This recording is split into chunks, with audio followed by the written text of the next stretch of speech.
Danny Berry with Berry Horsemanship, and today we're going to take a couple little videos to show some things that we had wrote about earlier in the last couple weeks and some people have asked about. And I have someone today that's going to be able to take some videos. Let's say hi to the videographer.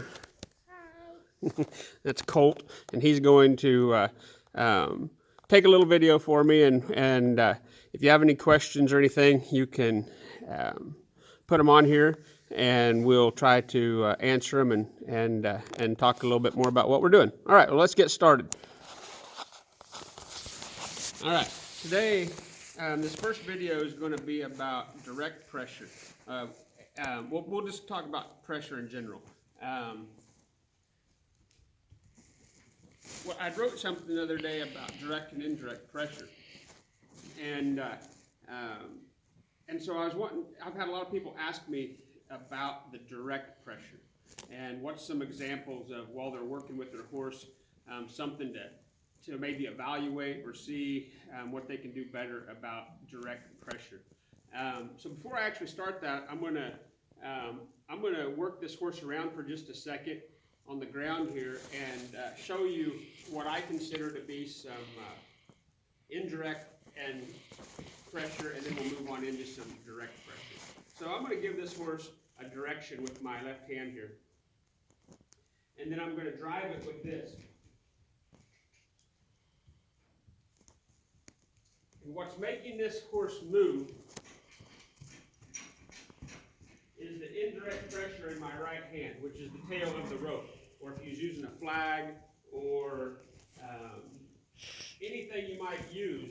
I'm actually driving this horse from back here, and that's the pressure that's causing the horse to go forward.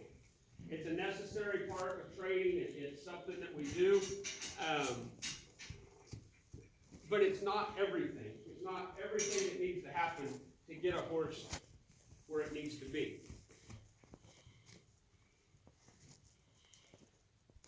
This next way I'm going to move the horse is what I consider the direct pressure. I'm going to stand in one place. I'm going to just put my feet right here, and I'm going to see if I can get this horse to move off over to there. So when it feels this pressure, it's moving off. I'm going to lift up, let it set and relax. I'm going to, without moving my feet, I'm going to try to lead this horse forward and around me off of direct pressure. So notice when I'm right here, I'm behind the drive line and I'm pushing the horse forward. This is the most correct way and what we all learned. This way here is I'm going to stand here and see if the horse will move off around me off this leading pressure off of its face. That's direct pressure. You notice the horse is a little bit more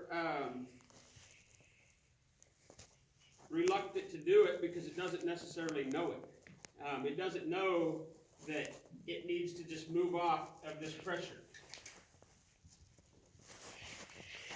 See, I'm trying to get it to move off. There we go. We're going to reward it each time it goes up. But what I want you to see right there is that this horse hasn't been taught that. When it got here, it didn't know it, and we're just now starting to teach it to it. And here's the important part. You see the horse, how it's real hesitant and it's moving. It's kind of pulling slightly away. Everything that's been done with this horse before it got here was with the indirect pressure, pushing it around. Nothing wrong with that. That's part of the process. But let's just see when you see that horse doing that, kind of leaning into the pressure or away from the pressure, things like that. Think about when you're riding sometimes and you ask your horse to turn to the left or to the right, and it braces up on your hand a little bit. Well, that's the same thing we're teaching it right here. I want it to feel some pressure and learn to either follow it or give to it. And it seems like it's splitting hairs, and it seems like it may not be that important, but it's extremely important. Horses, if you use them in a round pen, that's indirect pressure. But at some point, we have to deal with direct pressure. Direct pressure is when we actually touch the horse. I mean, that's something they've got to get used to. We can move them around in the round pen all we want. But the first time we put our hands on them, and now we've got direct pressure, we're touching this horse. It's gonna, how's it going to accept that? Something else with direct pressure is picking up their feet.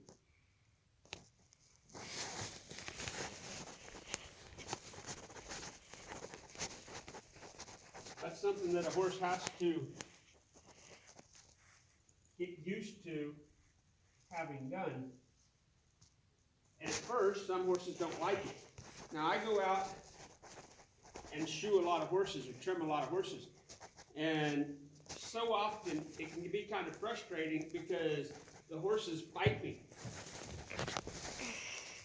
They'll pull and pull and pull, or they don't stand still.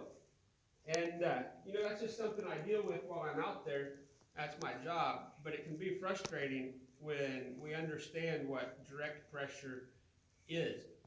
This horse right here, I can trim this horse or shoe it standing right here without it going anywhere. It's not tied up.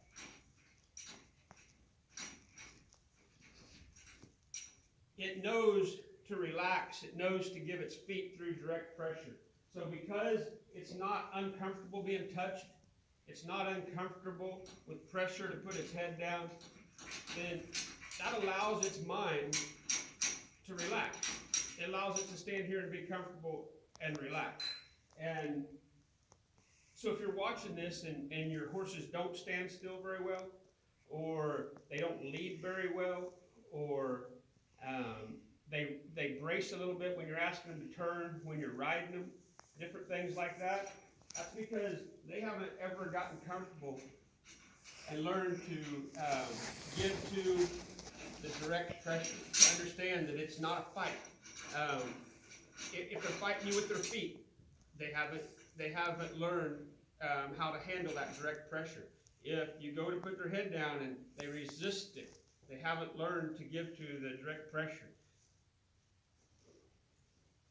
If you try to send them off over here and all they do is back up and don't move, if the only way you can get them to move over there is by getting down into a position and then driving them from the back, well then that part you might have good. But I need this horse to move over there, and I'm holding the gate right here, and if I move over here, well then they all get out.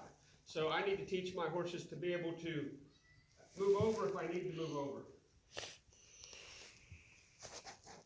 Move back over if I need you to move over. And I can stay in my little spot right here. It's not the only thing that has to happen, it's just part of what has to happen. And it's the part that I see when horses come in for training, or when I'm out shoeing, and things like that. It's the part that is the most overlooked. So I guess I'll give you a little exercise to go out and practice and see where you're at with the direct pressure. I'll give you two of them actually. And so one of them is draw you a little circle in the ground and don't get out of it. And see from there, if you can turn in this circle, just don't get out of it. If you can take your horse and move it over to one side. See if in that circle, see this horse is having to come off the pressure on its jaw. There we go. See if you can take it somewhere else. See, earlier with the indirect pressure, I can move myself over, drive the horse around where I want it to go. We all do that. We're all taught that. But I'm going to stay in my little circle here, and I'm going to teach this horse to lead off of that front. Now, we all probably are thinking, oh, my horses do that really well, and I hope they do. But when we actually go out to practice it, a lot of times we find out that we start pulling, and they start just resisting. They'll stand there and pull on us a little bit. We don't get any fluid movement. And like I said, we just started working with this one, doing this. But if after a few more days of this, we'll be able to lope it off or trot it off by staying in this spot. So that's one thing about direct pressure. Let them feel this pressure and follow it. All right, that's one thing. The other thing to evaluate your horses and go home and try, or go out to the barn tonight and try, is see how they are just with your hands on them. Will they stand still? Will they pick up their feet and move it around? Are they trying to fight you? This horse isn't. I'm doing that. Or are they just relaxed in your hand? This horse is not afraid to be touched. This horse isn't resisting anything. It just knows that that direct pressure of touch is a relaxing thing.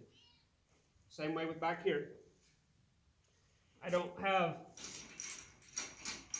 there's some right here. That's good. Let's look at this for a second. This horse is resisting that just a little bit.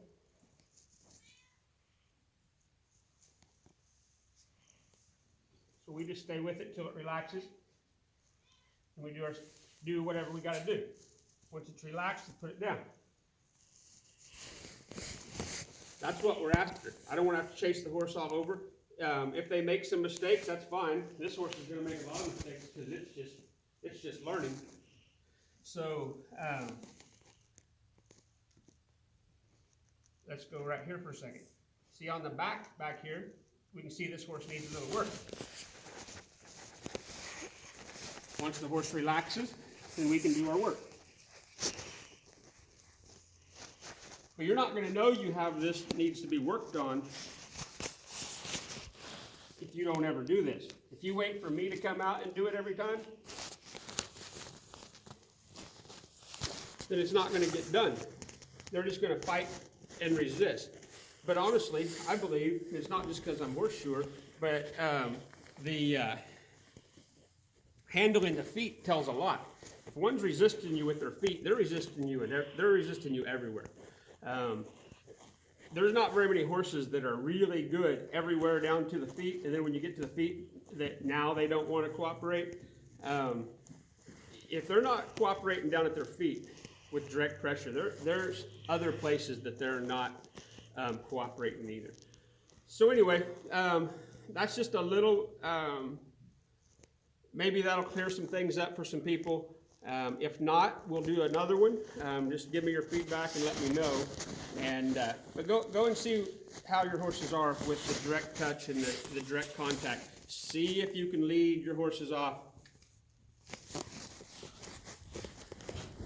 while standing in one spot, where you don't have to rely on driving them around.